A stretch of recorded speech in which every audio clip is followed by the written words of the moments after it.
పూర్వకాలం నాటి పాత ఎండు ముక్కల పచ్చడి పెడుతున్నానండి. వాటికి నేను 3 కేజీల పళ్ళు తీసుకున్నాను. ఇలాగ పెద్ద పెద్ద పళ్ళు తీసుకోవాలండి. ఎర్రగా ఉన్న పళ్ళు తీసుకుంటే బాగుంటాయి. అలాగనే కొన్ని నేను ఇలాగ చూసారా, పండకుండా ఉన్నవి. ఇవన్నీ మా తోటలో పళ్ళండి. ఇవన్నీ మా తోటలో దొరికిన పళ్ళు అనమాట. ఇవన్నీ ఆర్గానిక్గా పండించిన పళ్ళు అనమాట. చూస్తున్నారా, ఈ రకంగా పండిన పళ్ళుని మనం తీసుకుని మనం ఎండు ముక్కల పచ్చడి పెట్టుకుందాం. వీటిని కడిగేసి చక్కగా గుడ్డపెట్టి తుడిచేసి పెట్టుకున్నాను అనమాట. ఈ పళ్ళన్నీ కూడా నేను మీకు కోసి మీకు చూపిస్తాను. తో శుభ్రంగా కడిగేసుకుని ఇలాగా ముక్కలు తరుక్కున్నానండి. ఈ ముక్కలన్నీ కూడా పాతకాలం పద్ధతిలో పెడదామని కొంచెం మీకు కూడా చూపించినట్టుగా అవుతుంది, నేను కూడా పెట్టినట్టుగా అవుతుందని ఒక ఫ్రెండ్ కొంచెం కావాలన్నారు, ఆవిడకి పెడుతున్నాను అనమాట. ఇవి 3 కేజీల పళ్ళు ముక్కలండి. వీటిని ఇప్పుడు మనం ఒక జాడీ తీసుకుందాము. ఒక జాడీ తీసుకుని ఈ జాడీలో ముందుగా కొద్దిగా ఉప్పు వేసుకుందామండి. కేజీకి 70 గ్రాములు ఉప్పు వేసుకోవాలండి. కొద్దిగా ఉప్పు వేసాను. అలాగని ఇలాగ కొంచెం పసుపు కూడా ఒక 2-3 స్పూన్లు పసుపు వేసుకుంటున్నాను. ఈ టమాటా ముక్కలన్నీ కూడా ఇందులో వేసేస్తున్నాను. కళ్ళులుప్పే వాడుకోవాలండి పచ్చళ్ళకి. ఎప్పుడైనా సరే కళ్ళుప్పు అయితేనే టేస్ట్ బాగుంటుంది. మళ్ళీ ఉప్పు వేస్తున్నాను. ఇలాగా మళ్ళీ వేసుకుని మళ్ళీ కూడా మనం ఉప్పు జల్లుకోవాలండి. ఇలా ఉప్పు జల్లుకోవడం వల్ల ముక్క మెత్తపడకుండా, అలాగనే చిన్న టమాటా పచ్చడికున్న దుర్లక్షణం ఏంటంటే చిన్న బూజుల మీదకి తేలుతుందండి. అది రాకుండా ఉండాలి అంటే మనం ఇలాగ ఉప్పు జల్లుకుని పెట్టుకోవాలి. అన్నీ కూడా ఇలాగా ఇందులో వేసేసుకుందాం.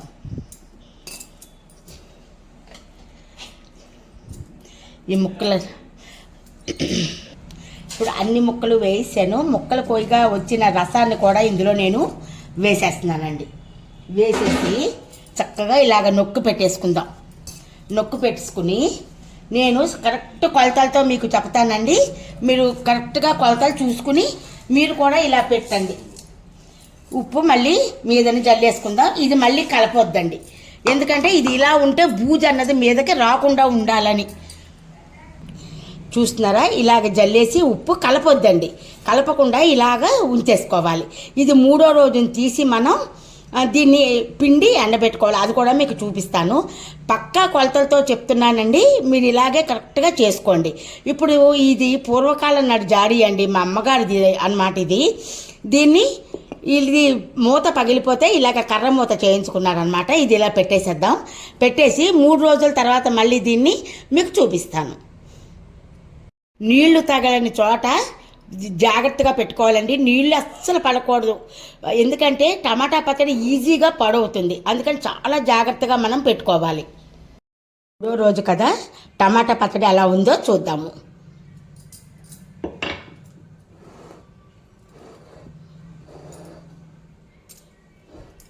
3వ రోజు కదా, టమాటా పచ్చడి ఎలా ఉందో చూద్దాము. చూస్తున్నారా ఎంత చక్కగా ఉందో.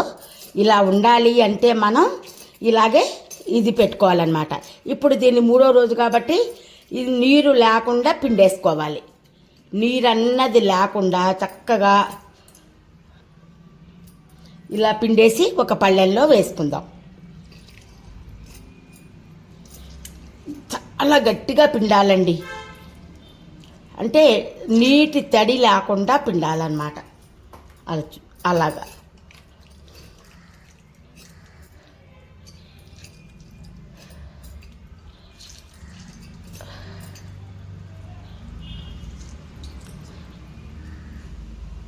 ఇలా చూస్తున్నారా, ఇలా పిండేసి అలాగా మనం ఆరబెడదాం. ఇలా ముక్కకి అంటకుండా మనం పిండుకోవాలండి.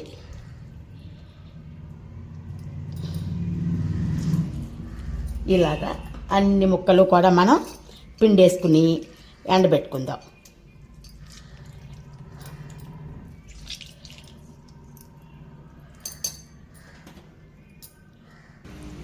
ఇలా కన్నాల పళ్ళల్లోకి మనం తీసేసుకుని ముక్కలన్నీ ఇప్పుడు దీన్ని పిండుకుంటే ఈజీగా ఉంటుందండి మనకి.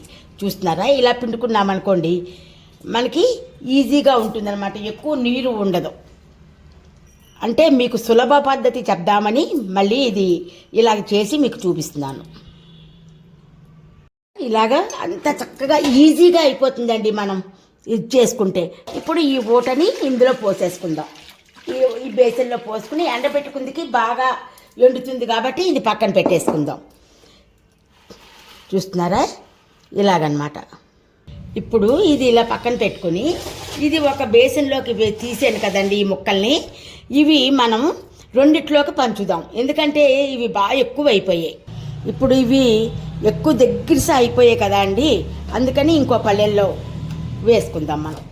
అంటే దూరం దూరంగా ముక్కలు సర్దుకుని వేసుకోవాలి కదా, అందుకని. లేకపోతే ఎక్కువ రోజులు ఆరవన్నమాట. అందుకు ఎంత ఎండలున్నా టమాటా పచ్చడి ఆరదండి. ఇప్పుడు ముందుగా ముక్కల్ని ఎండబెట్టేసుకుందాం. ఇప్పుడు మనం ఇందులో చింతపండు వేసుకుందామండి. చింతపండు ఇలాగా ఉట్టెలు పిక్కలు అన్నీ తీసేసుకుని ఇలా చక్కగా చేసుకున్నది మనము కేజీకి 150 గ్రాముల చింతపండు వేసుకోవాలి. కేజీకి 150 గ్రాములు అన్నమాట. ఇవి ఇలాగ నేను వేసేస్తున్నాను. ఇలాగా అంతా వేసేసుకుని మంది 3 కేజీలు కదా అండి,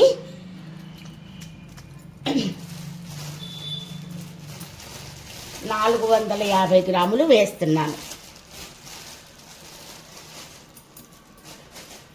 ఇలా వేసుకున్నది ఇలా చక్కగా మనం కలిపేసుకుని ఇది కూడా మనం ఎండలో పెట్టుకోవాలండి. ఇప్పుడు దీంట్లోని మనం ఇంకొంచెం నిన్న వెయ్యిగా మిగిలిన ఉప్పు ఇందులో వేసుకుందాం. ఇప్పుడు నిన్న వెయ్యిగా కొంత ఉంచానండి, చింతపండు వేసాక ఇందులో ఉప్పు సరిపోదు, అందుకోసమని ఇందులో కొద్దిగా ఉంచిన ఉప్పు ఇందులో వేసేస్తున్నాను. వేసేసి దీన్ని కూడా చక్కగా మనం కలిపేసి దీన్ని కూడా ఒక్కరోజు తప్పితే 2 రోజులు, అంటే ఎండ బాగా ఉంటే 1 రోజు సరిపోతుంది, ఎండ బాగా లేకపోతే 2 రోజులు దీన్ని కూడా మనం ఎండబెట్టుకోవాలి. మనం ఎన్ని పచ్చళ్ళు పెట్టుకున్నా టమాటాతో ఎండు ముక్కల పచ్చడి అంత టేస్టు దేనికి కూడా రాదండి. అంచేత ఎండు ముక్కల పచ్చడి మీరు కూడా పూర్వకాలం నుంచి అందుకే ఎండు ముక్కలతో పచ్చడి పెట్టేవారు.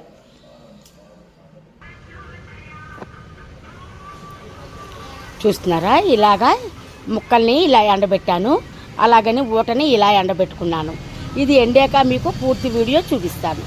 ఇలా ఎండిపోయింది టమాటా పచ్చడి. చూసారా, ఇలా అంటుకోవాలన్నమాట, అంటుకుంటే ఇది ఎండినట్టుగా. ఇప్పుడు ముక్కలు కూడా ఇలాగా ఎండిపోయాయి, ఇంత ఎక్కువగా ఎండాలి. ఇప్పుడు ఈ ఎండిన దాంట్లోని ఈ ముక్కలు వేసేసుకుందాం. ఈ ముక్కలన్నీ వేసేసి చూస్తున్నారా, మనం పెట్టింది 3 కేజీలే కదా, అందుకని ముక్కలు కొంచెం వచ్చాయన్నమాట. ఈ ముక్కలన్నీ కూడా మనం ఇందులో వేసేసుకుందాం. అంతే, ఇవన్నీ వేసేసి దీన్ని ఇలాగా కలిపేసుకుందాం. కలిపేసి దీనిని ఊరనివ్వాలండి. ఇది ముక్క మెత్తపడాలన్నమాట. ముక్క మెత్తపడ్డాక అప్పుడు ఇది 1 గంట 2 గంటలు ఉంచేస్తే దీంతో పాటుగా ఇది మెత్తపడిపోతుంది. ఈ ముక్కలతో కలిపి ఇది మెత్తపడుతుంది అన్నమాట. ఇది మెత్తపడ్డాక ఇప్పుడు దీన్ని మళ్ళీ మనం ఏం చేయాలన్నది మీకు నేను చూపిస్తాను. ఇలాగా ఈ ముక్కలు కూడా ఈ ఊటని పీల్చేసి ఇంకా గట్టి పడిపోతాయి అన్నమాట. ఇంకొక ఇంగ్రీడియంట్ వెయ్యాలండి, అది ఏంటన్నది మీకు ఇప్పుడు చెప్తాను చూడండి. ఎవరైనా సరే 3 కేజీలకి ఒక 25 గ్రాములు కానీ 50 గ్రాములు కానీ మీ టేస్ట్కు తగ్గట్టుగా మామిడి అల్లం కూడా వేసుకుంటే బాగుంటుంది. అది కూడా నేను తొక్క తీసి వేయడం మీకు చూపిస్తాను.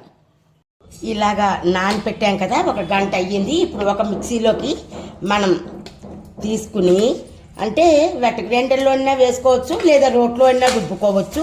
ఇలా వేసి దీన్ని మిక్సీ చేసుకుందాం. ఇలా మిక్సీ చేశాను, దీన్ని ఒక బౌల్లోకి తీసేసుకుందాం. మరీ మెత్తగా కాకుండా ఉంటేనే బాగుంటుందండి, మరీ మెత్తగా అయినా కూడా బాగుండదు అన్నమాట. ఇలాగ మొత్తం అంతా నేను మిక్సీ చేసి మీకు చూపిస్తాను. చూస్తున్నారా, అక్కడక్కడ చిన్న చిన్న ముక్కలు ఉండేలాగా నేను చేసుకున్నాను.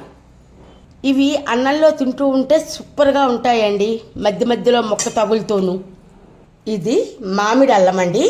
ఇది ఇప్పుడు మిగతాది కొంచెం ఉంచాను, అది రుబ్బేసి ఇది కూడా కడిగేసి ఎండలో పెట్టాను. దీన్ని చిన్న ముక్కలుగా కట్ చేసి దాంట్లో వేసి రుబ్బి దీంట్లో కలుపుతానండి. ఈ మామిడి అల్లం మటుకి కంపల్సరిగా మీరు వేస్తే సూపర్ అద్భుత టేస్ట్ వస్తుంది, ప్రియా పచ్చడి టేస్ట్ వస్తుందండి. ఇలాగా అన్నీ కూడా ముక్కలు తరుక్కుంటాను. ఇవి కొన్ని తరిగాను, మిగతా కూడా తరిగి దీన్ని కూడా లాస్ట్లో కొంచెం ఉంచాను కదా దాంట్లో వేసి మిక్సీ చేస్తున్నానండి. చూడండి, ఈ మిగిలిన దాంట్లో నేను మామిడి అల్లం వేసి మిక్సీ చేశాను అనమాట. అది కూడా మనం ఈ బౌల్లోకి తీసేసుకుందాం. అబ్బా, మామిడి అల్లంతో కమ్మని వాసన వస్తుందండి, సూపర్గా ఉంది వాసన.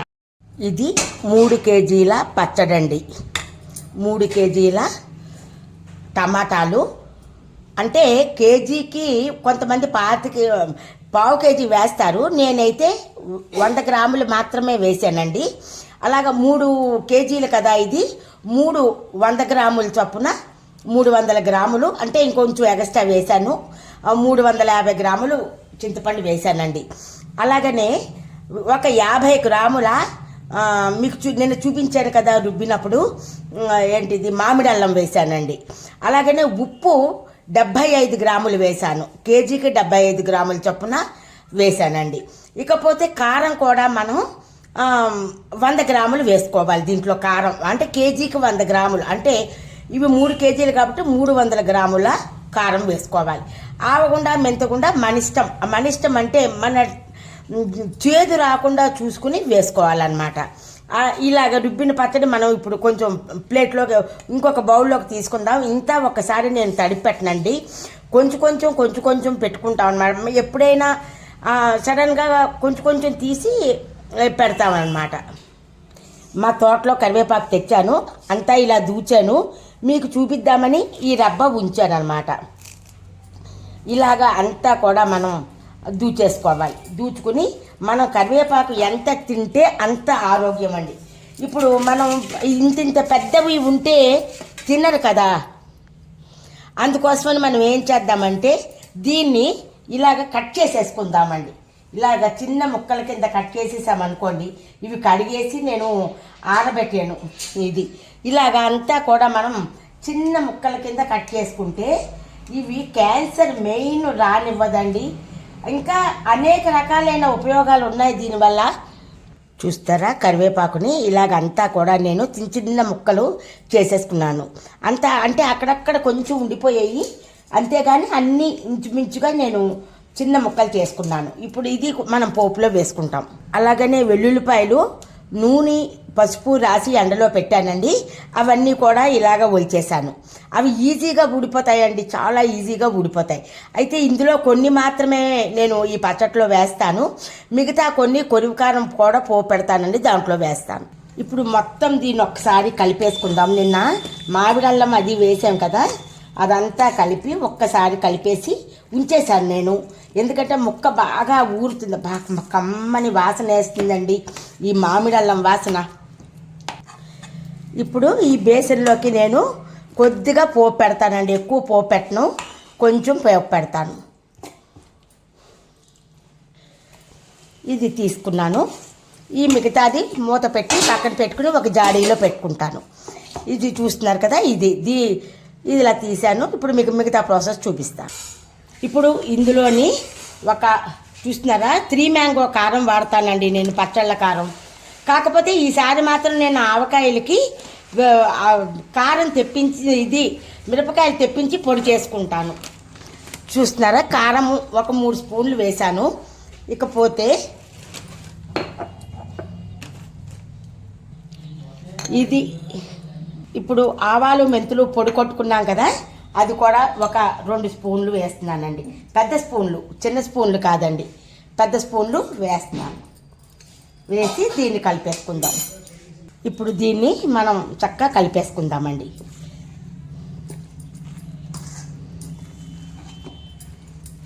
మనం చక్కగా ఎర్రటి పళ్ళతో పెట్టుకున్నాం అనుకోండి, మనకి చాలా టేస్ట్గా ఉంటుంది, మంచి కలర్ వస్తుంది. చూసారా కలర్ఫుల్గా ఎంత బాగుందో.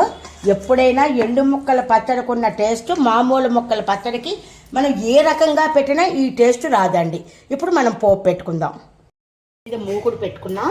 మూకుడు పెట్టుకుని స్టవ్ వెలిగించుకుందాం. స్టవ్ వెలిగించుకుని హైలోనే పెట్టాను. ఇప్పుడు మనం ఏఎస్ బ్రాండ్ ఆయిల్లోని మనం వాడుతున్నామండి దీనికి. ఇప్పుడు దీంట్లో కొద్దిగా వేస్తానండి, ఎక్కువ వేయను, ఎందుకంటే మరీ నూనెలు కారిపోతున్నాయన్నమాట, అందుకు కొద్దిగా వేశాను. ఇప్పుడు మనం ముందుగా మినప్పప్పు వేసుకుందామండి. పొట్టు మినప్పప్పు అయితే బాగుంటుందన్నమాట. పొట్టు మినప్పప్పు వేసాము.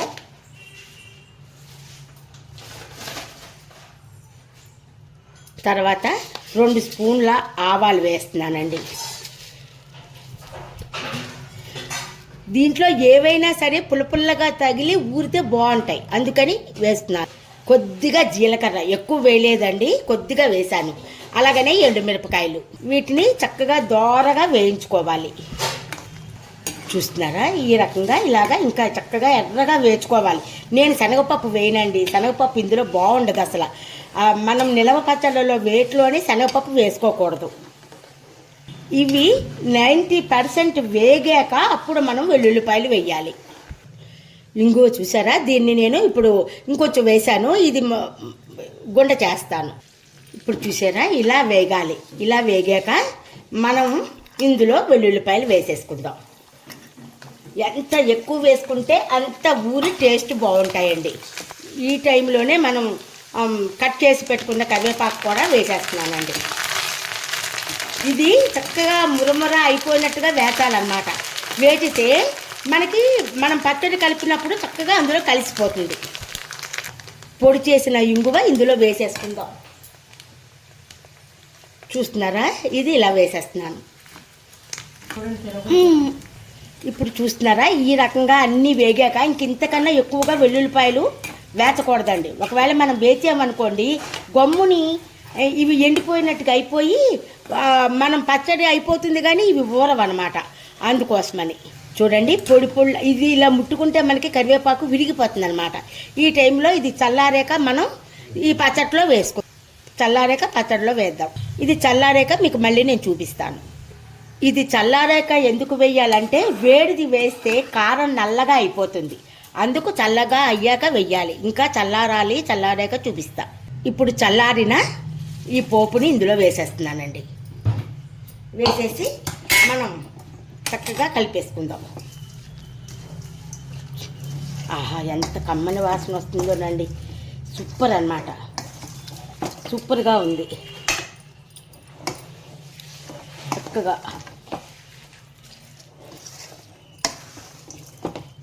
ఇది నేను కొంచెం నూనె వేశాను, అంటే ఇది కొంచెం మా పాపకి పంపిస్తున్నాను, అందుకోసమని మళ్ళీ ట్రావెలింగ్లో గనక కారిపోతాయి కదండి, అందుకని కొంచెం తక్కువగా వేసానన్నమాట. చూస్తున్నారా, ఇదండి ఎండు ముక్కల టమాటా పచ్చడి నేను ఈ రకంగా పెట్టాను. మీకు కూడా నచ్చినట్టుగా అయితే ఈ రకంగా పెట్టి చూడండి. కామెంట్ సెక్షన్లో చెప్పండి ఎలా ఉంది అన్నది. ఉంటానండి, మీ మీనాక్షి రాజశేఖర్.